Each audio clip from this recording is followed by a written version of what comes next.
Hi there, it's Donovan, and welcome back to episode 6 of The Special Hour. As always, I'm joined with my lovely co-host, MrDean. What's up, everyone? I'm MrDean, as Donovan just said. Thank you so much for tuning in. Donovan, this is a very exciting episode, isn't it? I think we got some pretty fun stuff to talk about. Before we get in, let's get into the pleasantries. I know you've been on some vacations recently. Yes. So I just got back from New York City.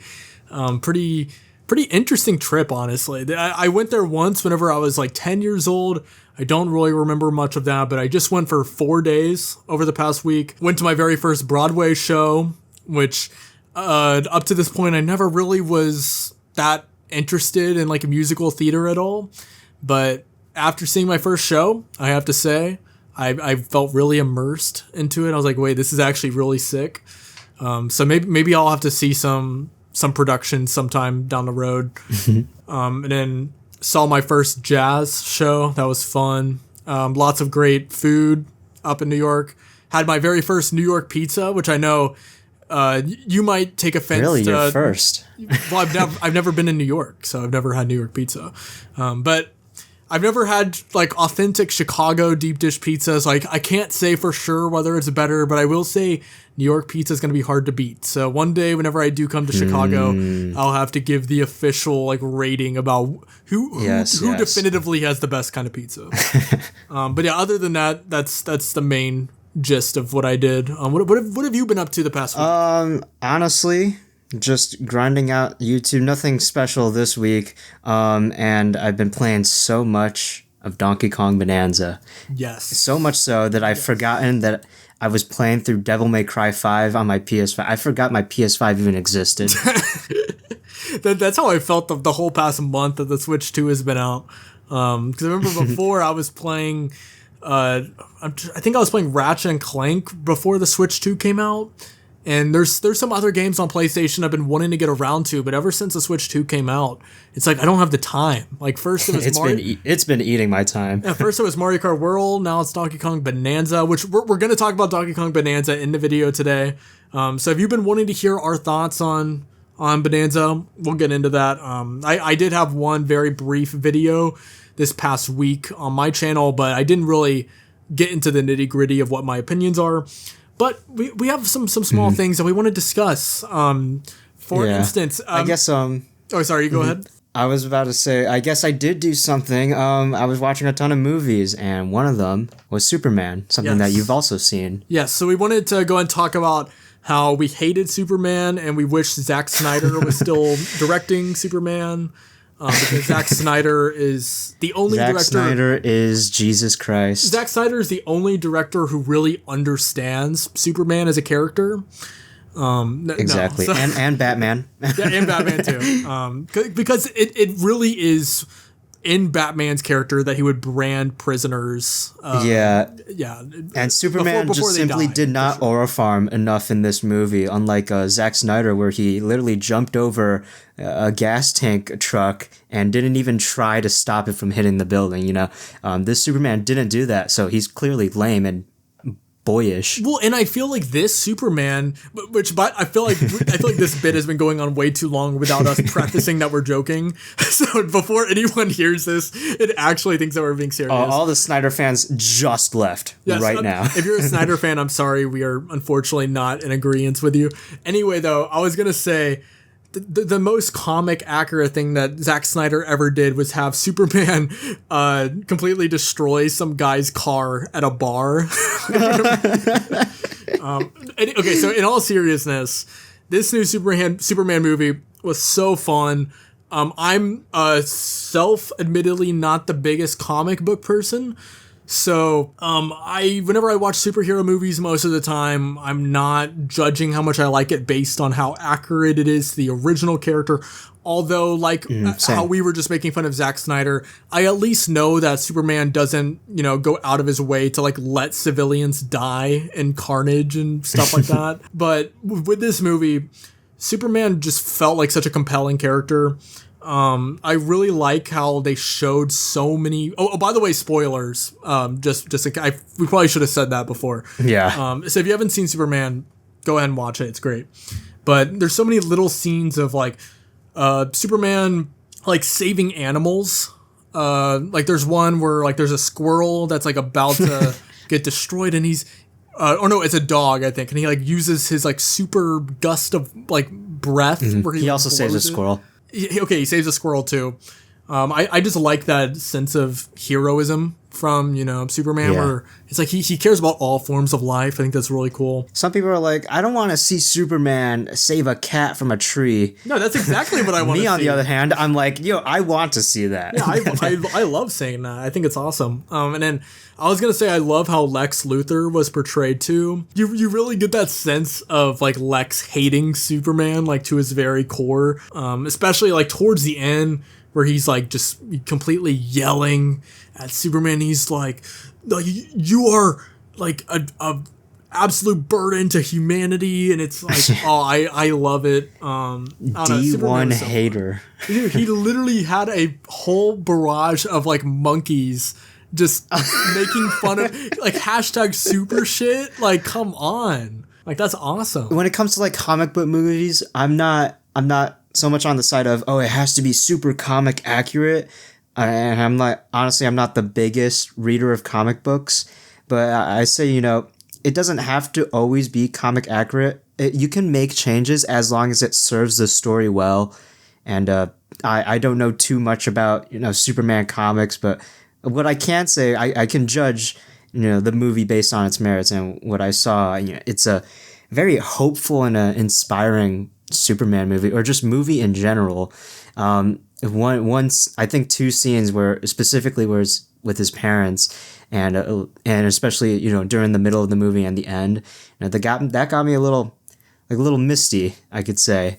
It just had so much heart and soul, and it wasn't just, you know, big gigantic blockbuster with big humongous explosions.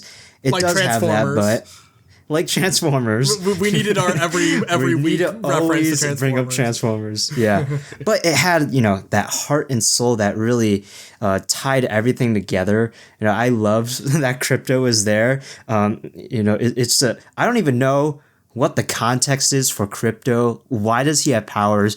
I have no idea. They don't explain it. I don't really care. He's awesome. He's fun. He's cute, and that's I feel like, you know, James Gunn, it's obviously this is setting up for his DCU and setting up for future movies.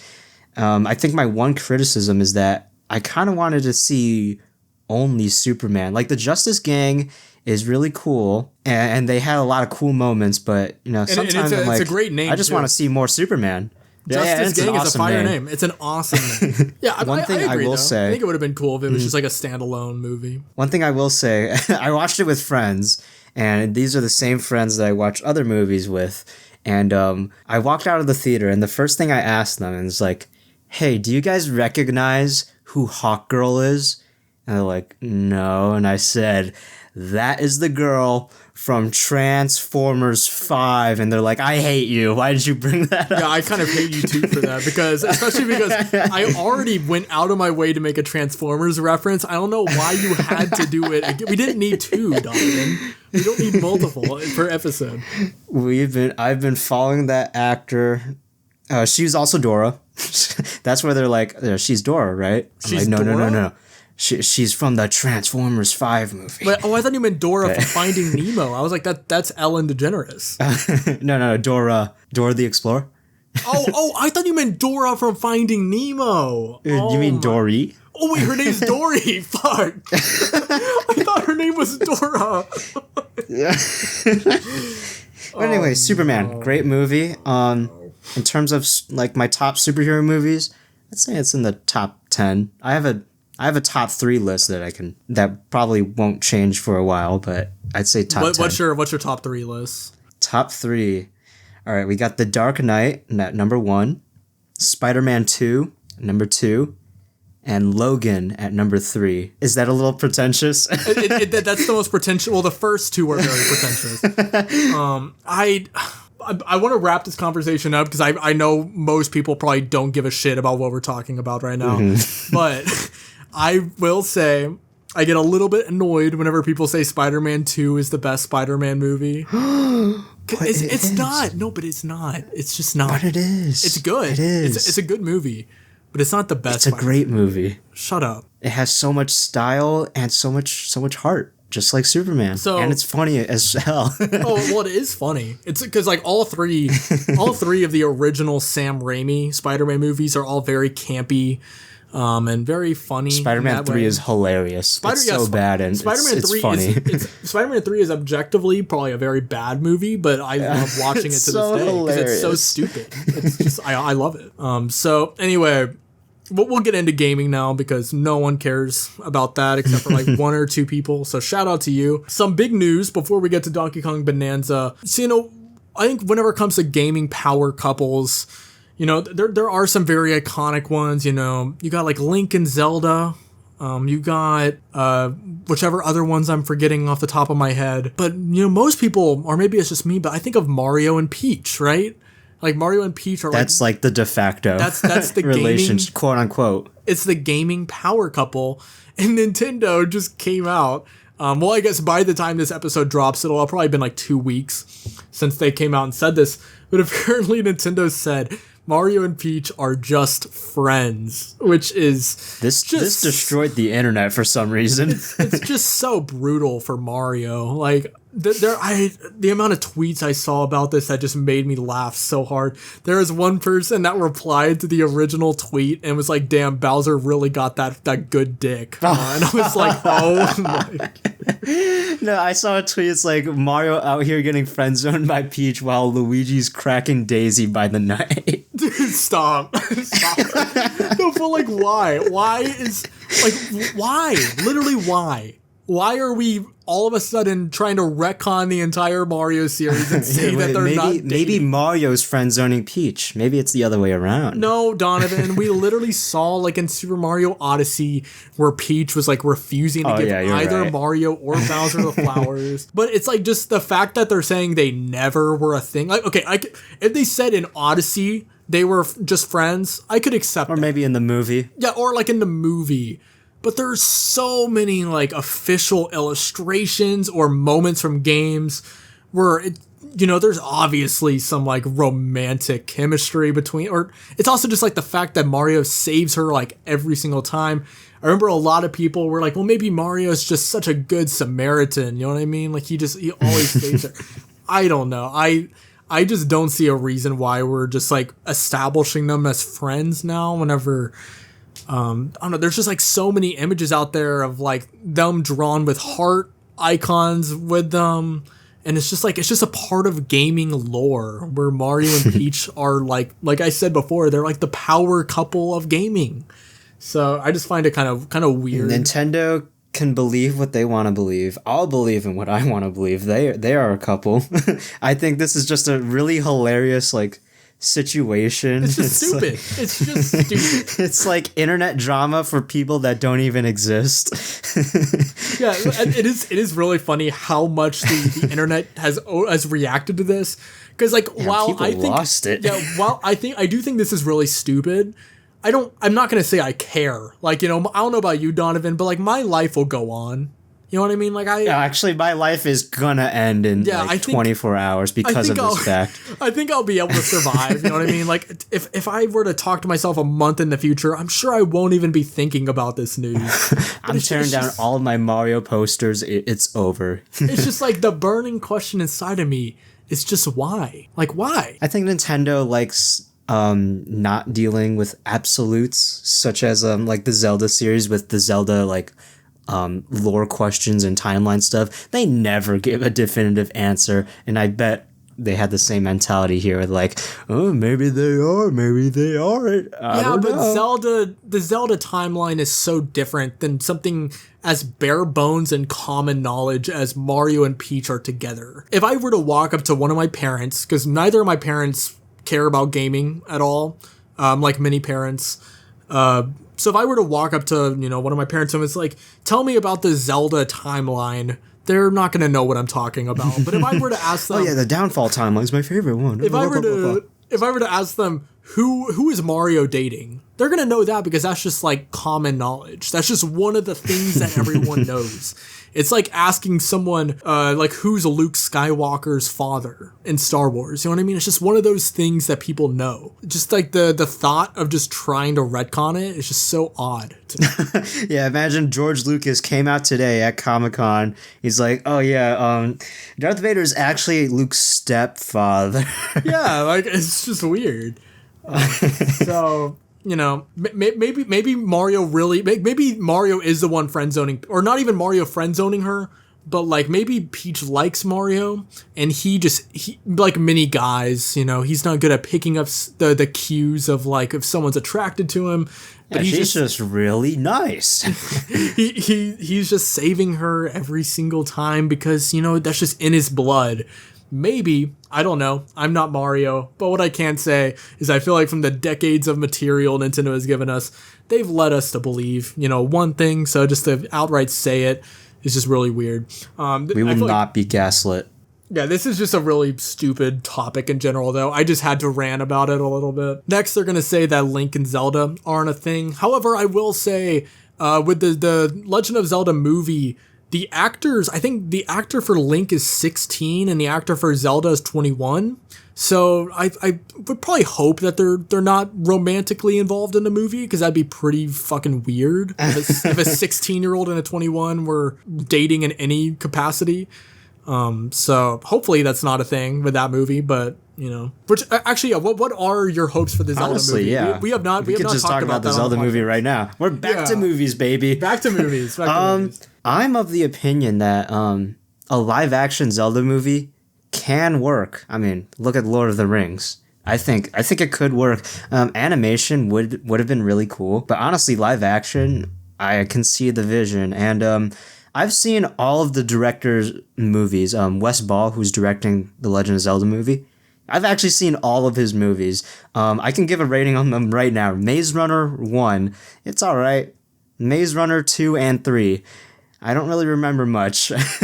But his most recent movie, The Kingdom of the Planet of the Apes, that movie is pretty good. It's the fourth movie in the Caesar trilogy of Planet of the Apes movies. It visually looks great. The CGI is pretty awesome. Wes Ball has a CGI background, so it should look amazing, and it does. The monkeys look awesome. The story, not the best in the three other movies that came before, but it's still really good. The villain, really fun.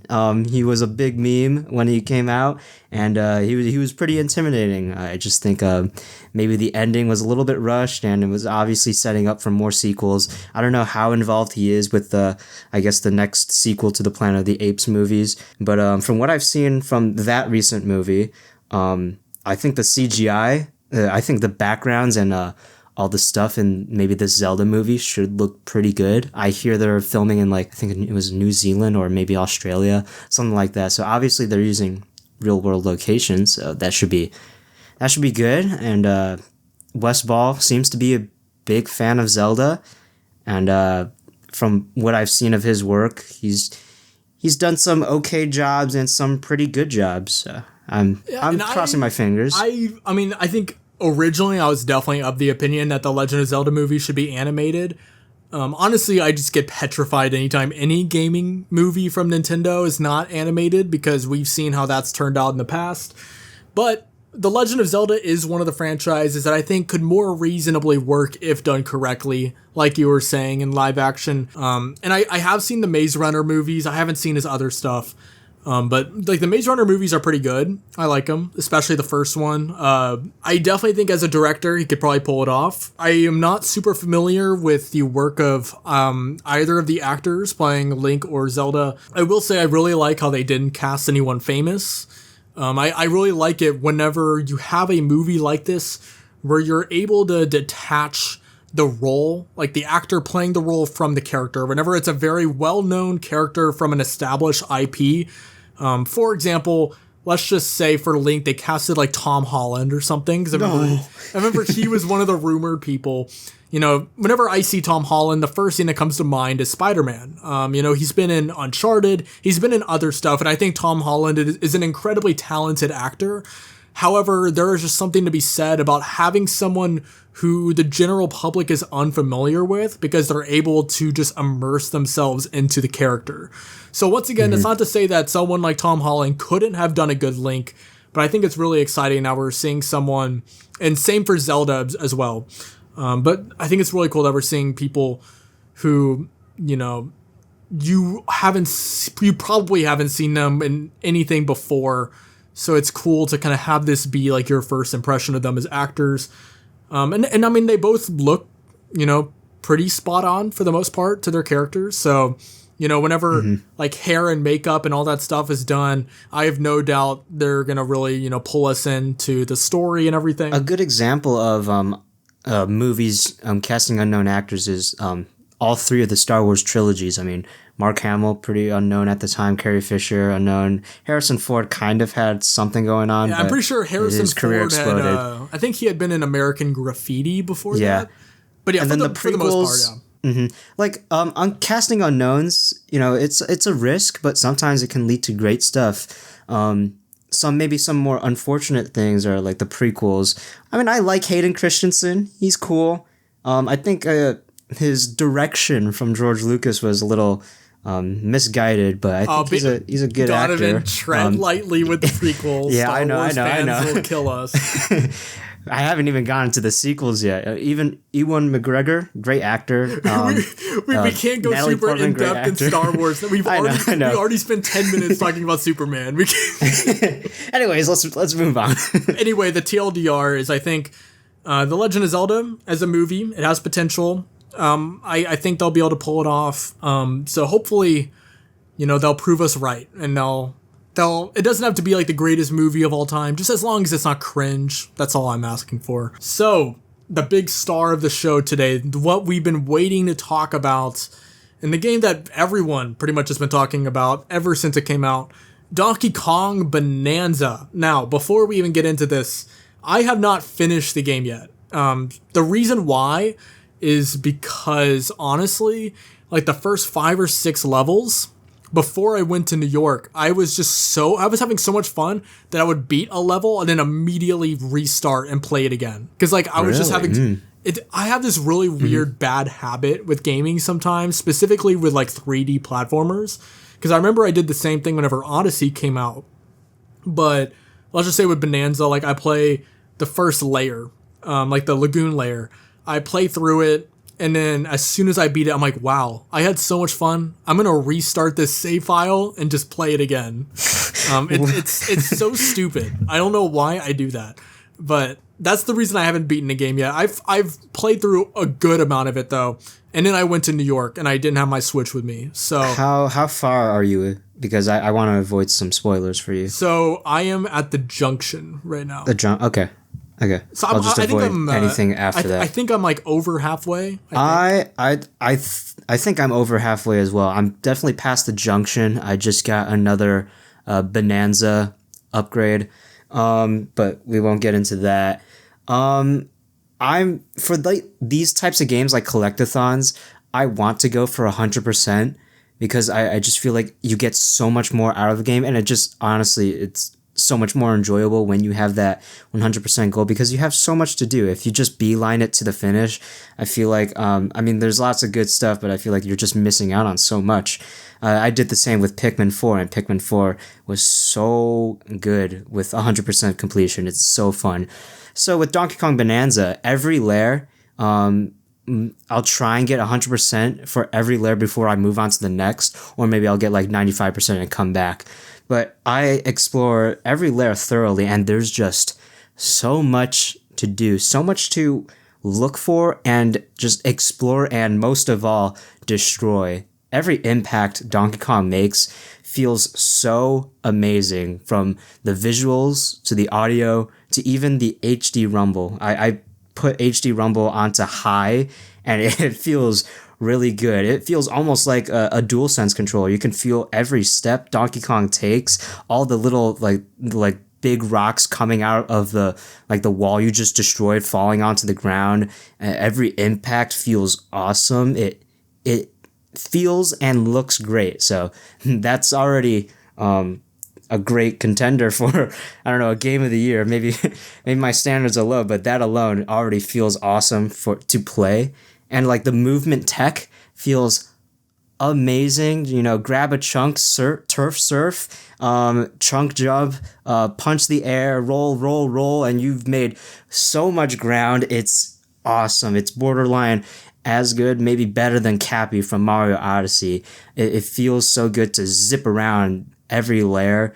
It's great. And the dialogue from characters pretty funny. Some of it it's pretty on the nose, and I find that kind of hilarious. Donkey Kong's design, at first I was a little skeptical.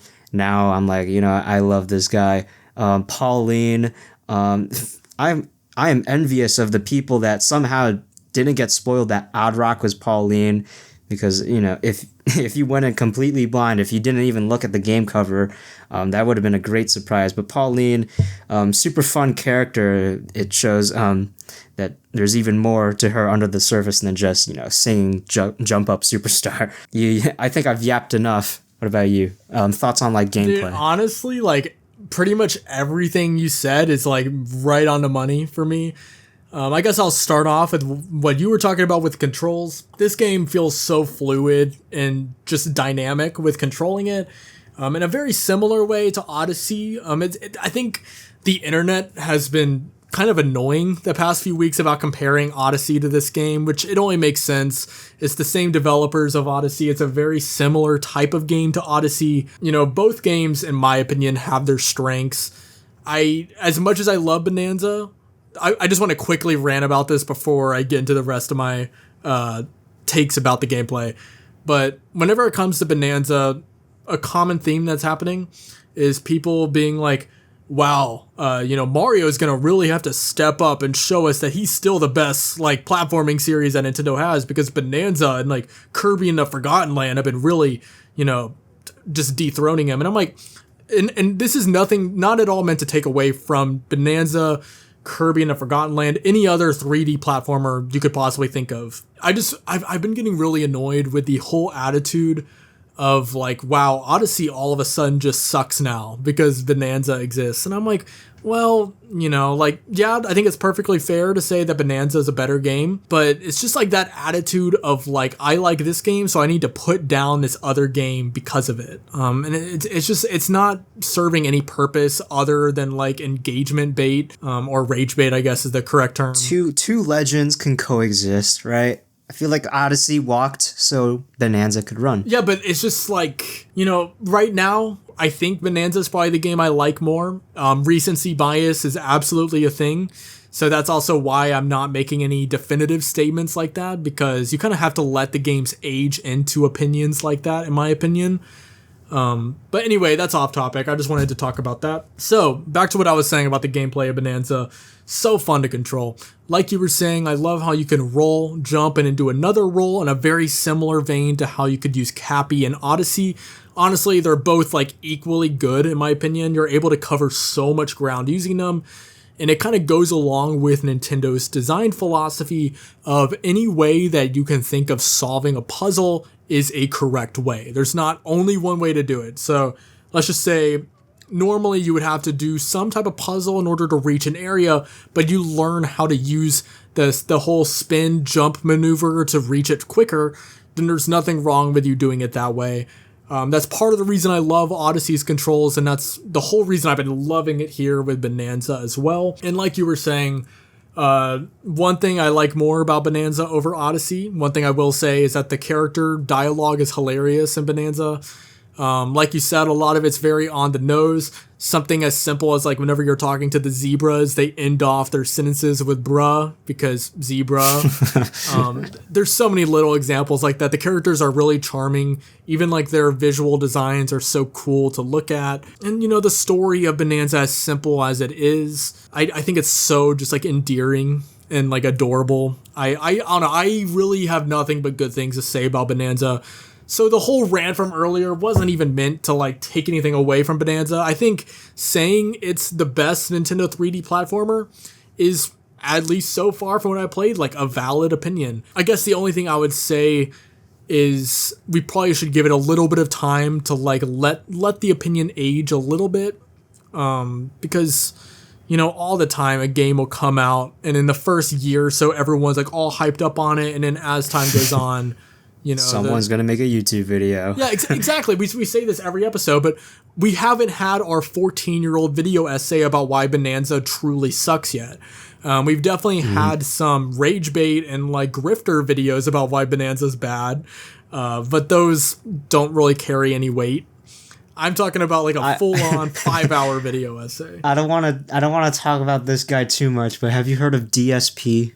I've probably seen one of his videos around before. He is so bad at everything. Wait, is and he the especially dude? Bananza. Is he the dude where there's the whole meme going around that like he was struggling with like one of the levels, and he was like game journalist struggles to play Bananza. I think I saw this. He called Kirby and the Forgotten Land like Dark Souls. He can't see when he's playing Mario Kart World.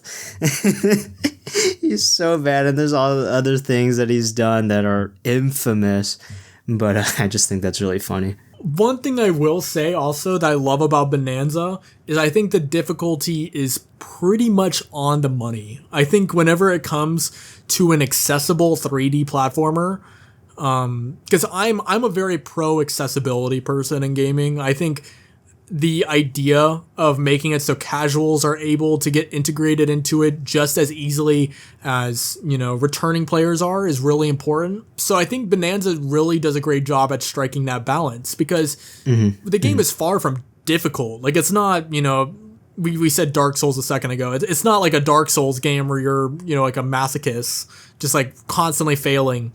But it's not nearly as easy as something like Odyssey. There's a lot of moments in Bananza where the platforming is sometimes a little bit tricky. And once again, I'm not saying it's hard necessarily, but it definitely kind of makes you use your brain a little bit. The boss fights are, while not difficult, are so much more fun than the ones in Odyssey. I'll say that. And then also the skill tree. I love having a skill tree. I think it makes collecting the bananas so much more rewarding, because you constantly get a sense of reward whenever you collect them. It's not like Odyssey, where you know what's funny is I literally talked about how people were comparing Bananza to Odyssey, and then here I am doing the exact same thing. Well. But I'm saying this with the utmost respect for Odyssey. I'm not saying this to put Odyssey down.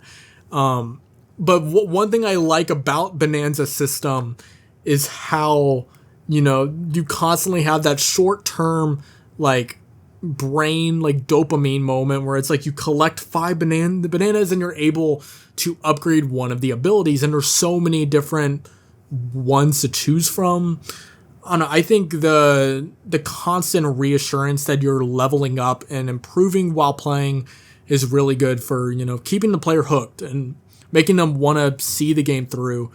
So, like you were saying, this is also a game that I think is best played if you're completing it. I definitely have not completed it yet, but over time, I absolutely want to. Something I appreciate of Bananza is its level design. I think it should be like really hard when you know, the whole level is destructible, and luckily Nintendo thought of that. It's like they kind of predicted where are players going to where are they going to break something, and you know, sometimes maybe on the surface people will be like, Donkey Kong, it's like a baby game where you just destroy everything like it's thoughtlessly. Slop, Donovan. It's slop. But like sometimes when you destroy something, there's gonna be something to find or something to collect in your path. I think Nintendo cleverly leads you down a path, and they kind of thought of different routes players would take when they're breaking into a wall or going further down into the layers.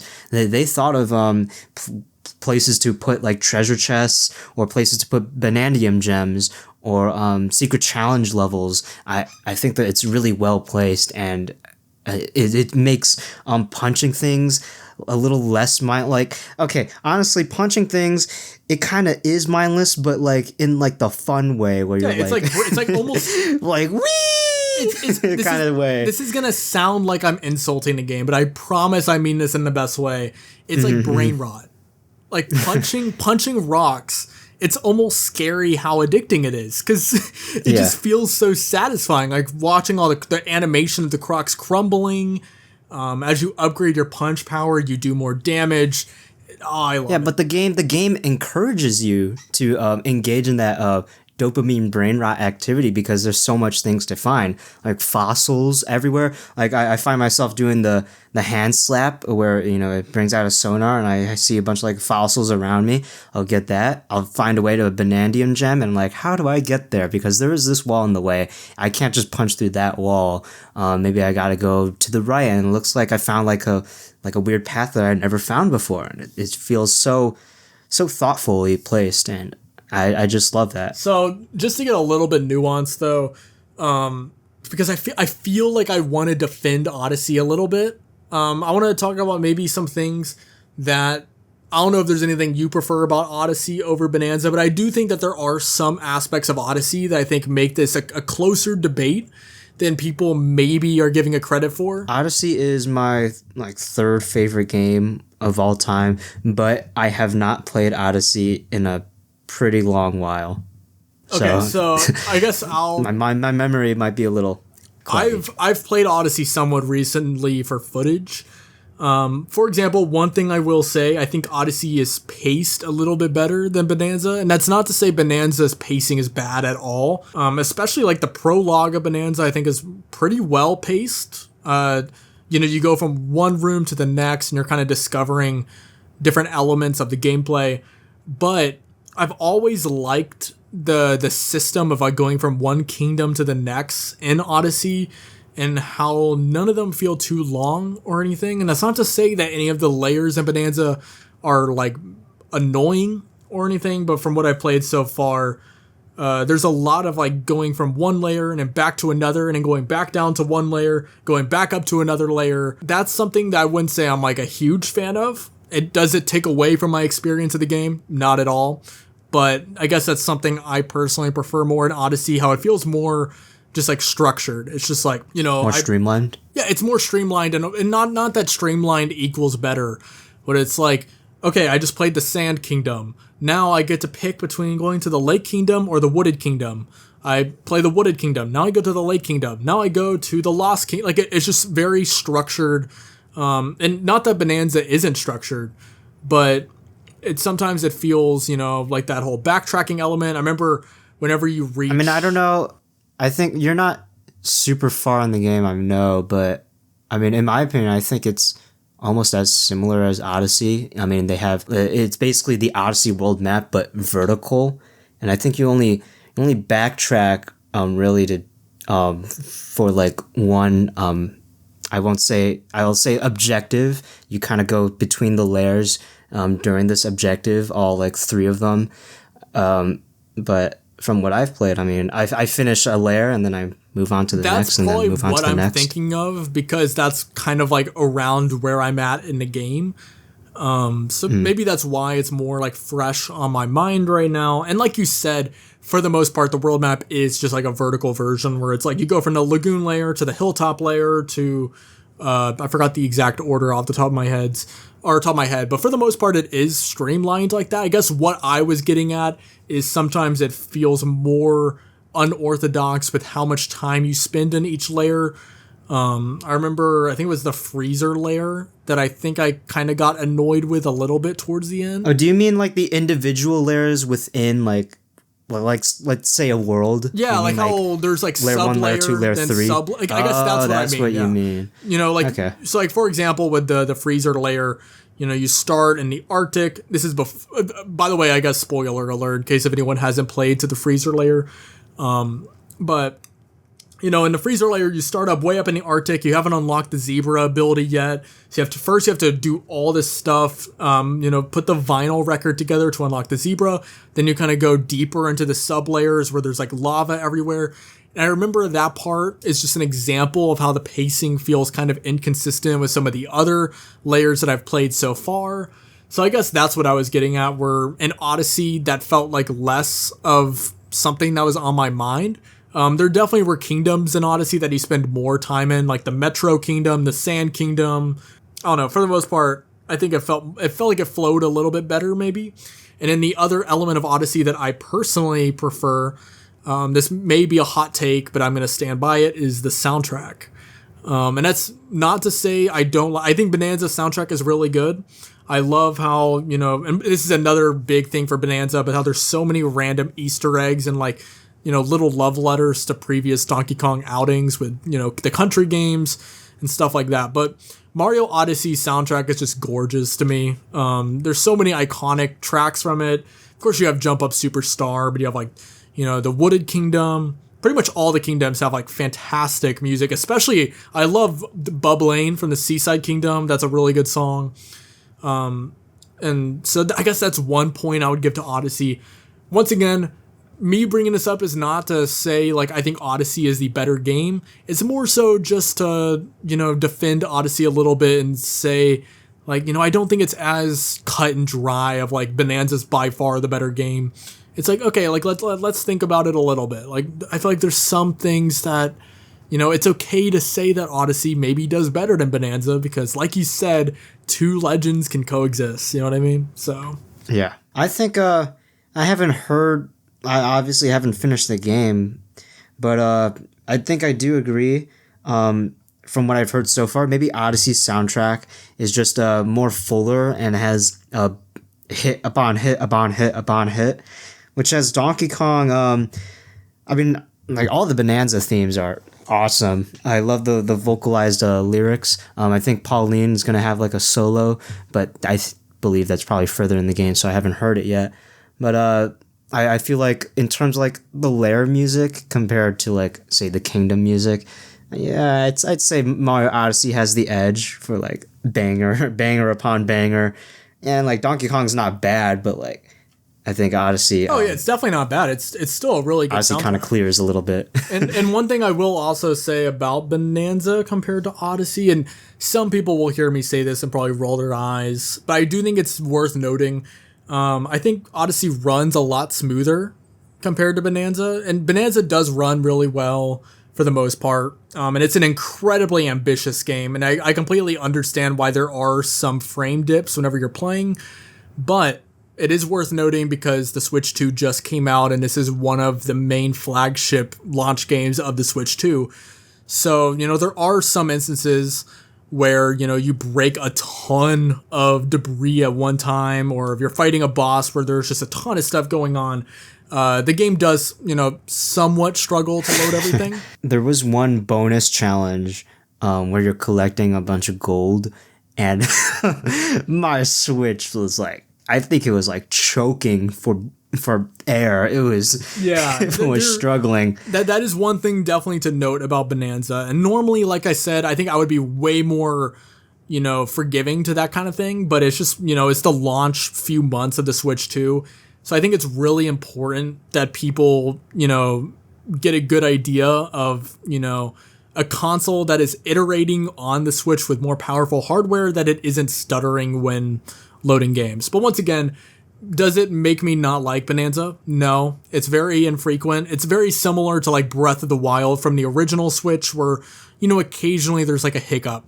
But in comparison, Super Mario Odyssey is pretty much like crispy, buttery smooth the entire time that you play it, even on the original Switch hardware. So that's another thing that Odyssey does have on its belt, is it's just an incredibly smooth game. I'm a little weird. Whenever the frame does dip a little bit, I kind of find that a little like funny and kind of endearing. It's like Donkey Kong is like so powerful, he's affecting your Switch. You're destroying so much. There's definitely it translates to the real world. There's definitely some parts that's a little like funny. The Switch literally can't handle the power of Donkey Kong. I don't see it as a problem. I see it as that like, holy crap, I am destroying things. But I think that that's something that would wear off over time, though. Once again, though, I just want to really drive it home. I think both games are awesome. I would consider both games like must-play 3D platformers. I guess the reason I really want to, bring this point home is I'm just so annoyed with people just suddenly acting like Odyssey is just like this completely inferior game. It's like, all right, Odyssey is still a fantastic game. Of course, some of the 14-year-olds out there are going to disagree with us because the game is slop. Most of the moons are just stupid and filler and the game sucks, whatever. But, is there anything else that you wanted to say about Bananza, though, before we move on to questions? Bananza is definitely a Game of the Year contender.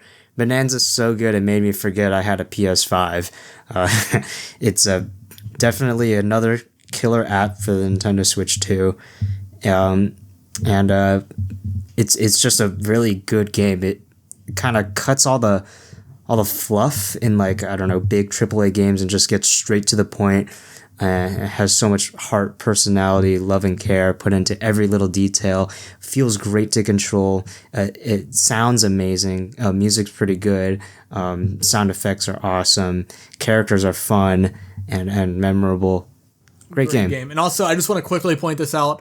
I was just checking our Ask the Host channel on Discord, which I'll just go ahead and use this as our segue into questions, because if you have any questions that you want us to answer, feel free to join our Discord server, link down below, where you are able to ask whatever you want.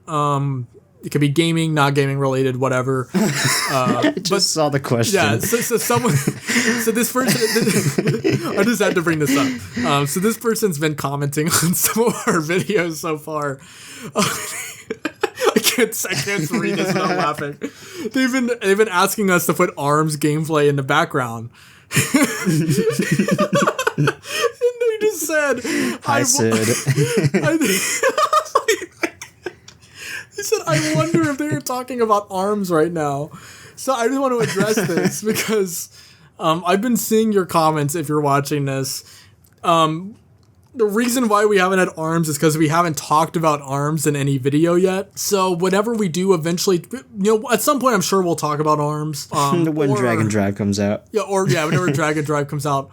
Or if we just have like a completely miscellaneous episode, we can put ARMS footage. But I just wanted to address that because I have been seeing the comments and I just wanted to reassure you that you are not being ignored. We're listening, guys. We're listening. To all the ARMS fans out there, which are 8 billion, we're listening. And we are here for you. Yes. All right, so question time. Donovan, do you want to read the first one? Yeah, sure. From Nathan. With AAA game prices increasing, do you think people will start leaning towards more indie games for better value, or do you think people will continue to buy AAA games? You can answer first. It's an interesting question. It is kind of curious to think about, what role indie games are going to play going forward, because naturally a lot of indie developers have to charge less just because they have less notoriety under their names or their games are smaller. So are more people going to be kind of drawn to games like these? Because oftentimes a lot of indie games are just as high quality, if not even better, than a lot of their AAA counterparts that are like $70, now $80. I think that the mainstream of gaming, though, I feel like a lot of people just aren't as aware of what's going on in the indie scene. And whenever I say mainstream, I'm talking like just your standard person that buys a PlayStation, or little Timmy, but even like a 30-year-old that doesn't really follow gaming like discourse online. They don't follow like the indie communities. Maybe they just buy a PlayStation or an Xbox or whatever, and they're just going off of what the marketplace on there shows them. While I think the rising price tags could definitely deter a lot of people, I'm not sure if the general public of just like browsing consumers are going to go full on into the underbelly of the indie gaming scene. But I think it'd be awesome if people did, because there's a lot of great stuff out there. A lot of stuff that's a lot cheaper. And even if the quantity of stuff in the game is lower, Oftentimes the quality is, just as high, if not even higher than what you might find with a full price game. So that's just my take on it. I think, it all depends on quality. If they hear this game is great and, they hear good things about it, if friends have the game, I think they'll pay whatever price they offer. And I'm talking about like the general audience. So I think people will still continue to buy AAA games if they have, good word of mouth. But maybe for gamers that are, of the know, like us, I think, honestly, we know a little bit better about what some AAA games are getting themselves into, like microtransactions or an overbloating of content where it's like it's not worth the price. And then we'll just the gamers that are in the know, I think they will and continue to lean towards more indie games. Indie games have been making a huge surge over the recent years, primarily because some of these AAA games just aren't up to snuff in terms of quality compared to these indie games. So I think purely it's just based on quality, and I still think the general public and even gamers in the know will still continue to buy AAA games if they are good. If not, they'll just probably completely ignore it.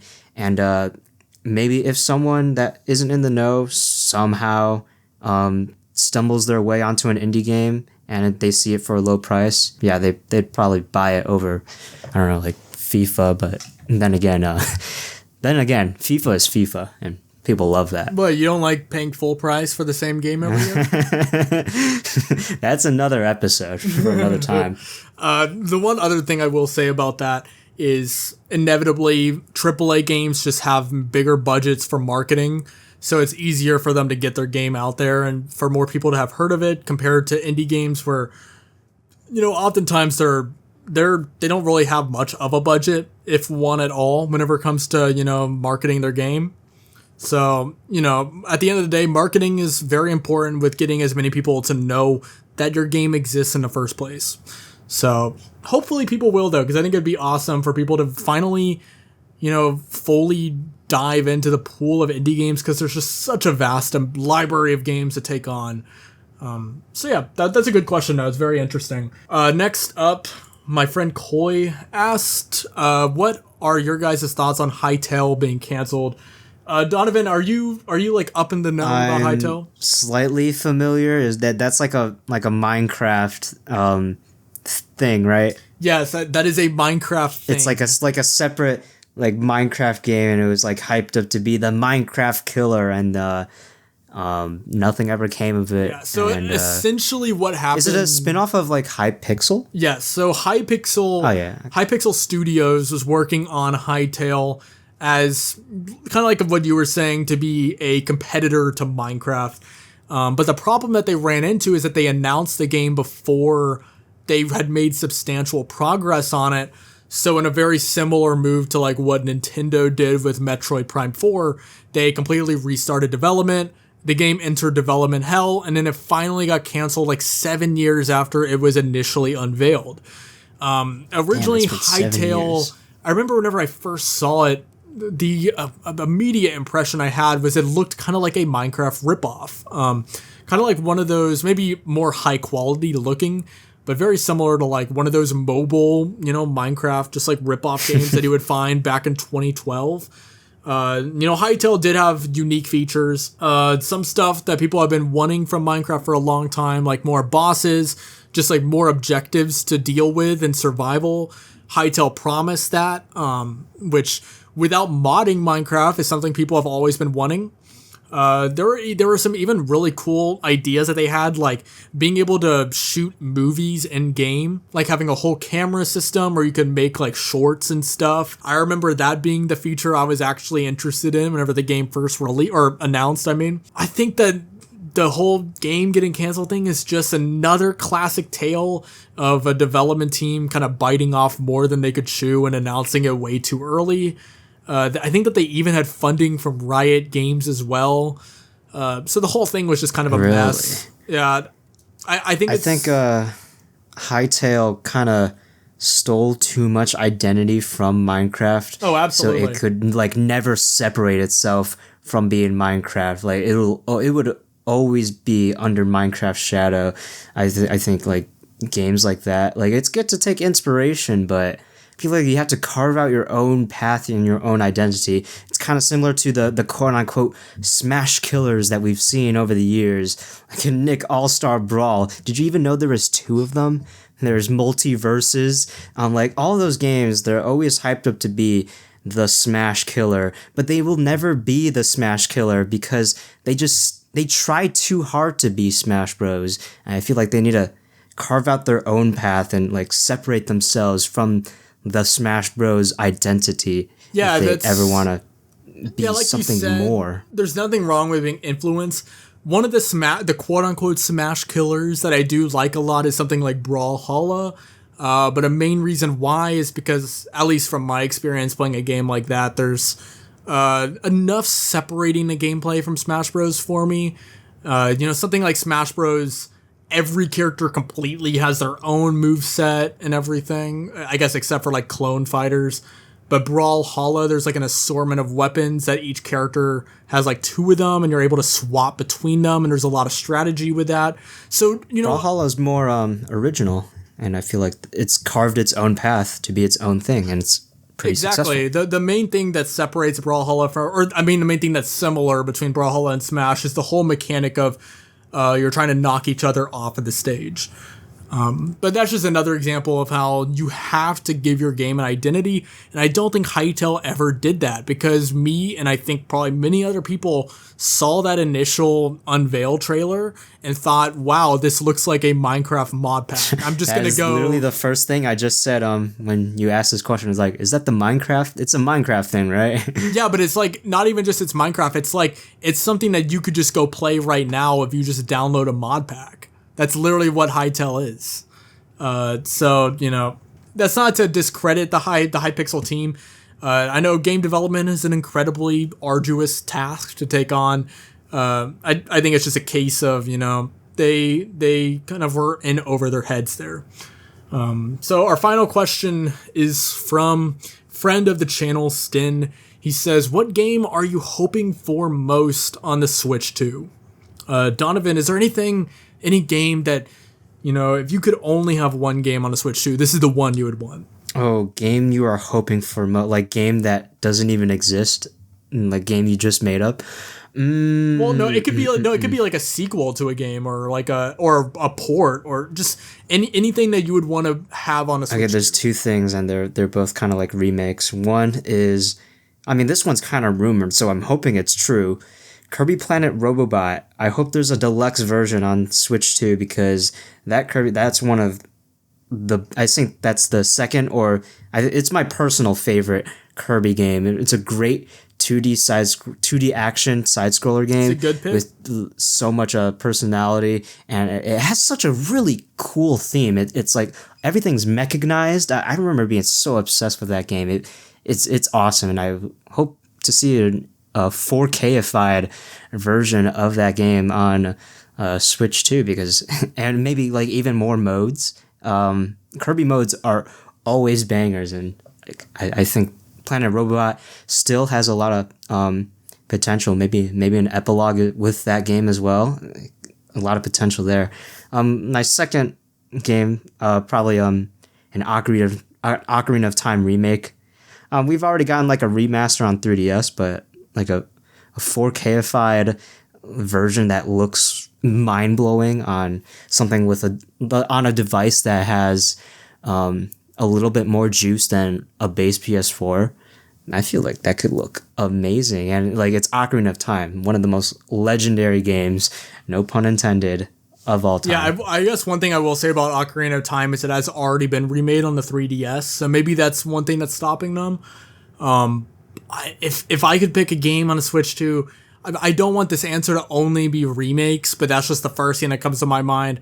I want something like a Star Fox 64 because like I know they did that also on the 3DS. Hold on. So Star Fox Zero is basically Star Fox 64. Okay, but that game isn't good. That game also isn't very good, but we've seen Star Fox 64 stuff like a lot. Okay, fine, not Star Fox. I guess maybe I was just randomly thinking about Star Fox 64. Maybe a new Star Fox, yeah. Yeah, okay, yeah, how about that? We'll go with a new Star Fox. Something new for the franchise. Maybe like a Space Sim Star Fox. That'd be cool. So I'll say Star Fox, and then I'll still pick a remake though. What's a I know. Give me Super Paper Mario remade. Super Paper Mario, better controls, because we already got the 1,000-Year Door. But I think Super Paper Mario, if they touched up the controls, gave us, those nice HD visuals, maybe a little bit of bonus content, I think that'd be pretty sick. So that would be my answer. That's a lot of potential right there. Mm-hmm. Yes. So that is it for the special hour, episode 6. Donovan, can you believe we've done 6 of these? That is just stupid. Initially, I thought this was episode 4, and I'm like, oh, geez. No, we're on made it episode this 6. far. This is great. So thank you everyone that's been watching. So far, people have been actually tuning in, which is fucking insane. So thank you so much, everyone, for watching and listening. Donovan, where can the people find you on YouTube or on the internet? You can find me, the DonovanDud, you can find me at DonovanDud, YouTube, gaming reviews, retrospectives, discussions. On Twitter, I've been a little bit more active. I kind of want to push that out a little bit more. So the DonovanDud, you can find me there. Primarily, you can communicate with me on Discord and my Discord server, the Nintendo Boys. And I'm also on Instagram as well. Where can they find you, MrDean? I am on YouTube, MrDean44, linked in the channel, or I guess you could type it in as well. I have a Discord server very similar to what Donovan just said, called the Dean Kingdom. And then you can also find me over on Twitter and Blue Sky. So, yeah, once again, thank you so much, everyone, for listening in. Hope to see you in episode 7. So, yeah, bye-bye!